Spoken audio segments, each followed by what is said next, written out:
বন্ধুরা, আজকে চলে আসলাম একটা নতুন ভিডিওর সাথে। চলো আজকে কী রেসিপি করছি। আজকে হবে মোচা। তো মোচাগুলো ভালোভাবে ছাড়িয়ে নেবো, ছাড়িয়ে ভালোভাবে কেটে নেব। সামান্য নুন আর হলুদ দিয়ে মোচাগুলো ভালোভাবে সিদ্ধ করে নিয়েছি। একটা মাছের ডিম ভাজা হয়ে গেছে, ওই তেলেই পেঁয়াজগুলো ভেজে নেবো লাল লাল করে। যেহেতু মাছের ডিম আর এক পিস মাছ আছে, ওইগুলো ঝাল হবে আজকে, আর মোচার তরকারি।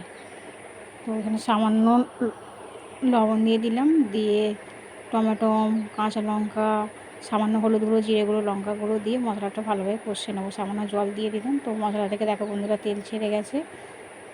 তো এইগুলো এবার দিয়ে দেবো। মাছের ডিম ঝোলটা ভালোভাবে ফুটে গেছে। তো এর মধ্যে দিয়ে খানিকক্ষণ ফুটিয়ে নামিয়ে নেব। তো সামান্য তেজপাতা দিয়ে মোচাগুলো ভালোভাবে একটু ভেজে নিয়েছি। সামান্য আদা রসুন পেস্ট করা দিয়ে দিলাম।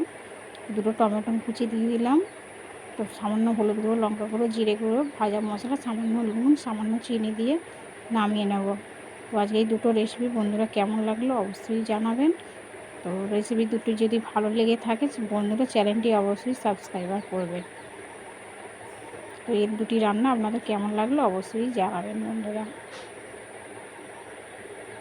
তো আমার রান্না আজকের মতো কমপ্লিট হয়ে গেছে। ভালো থাকবেন, সুস্থ থাকবেন সবাই।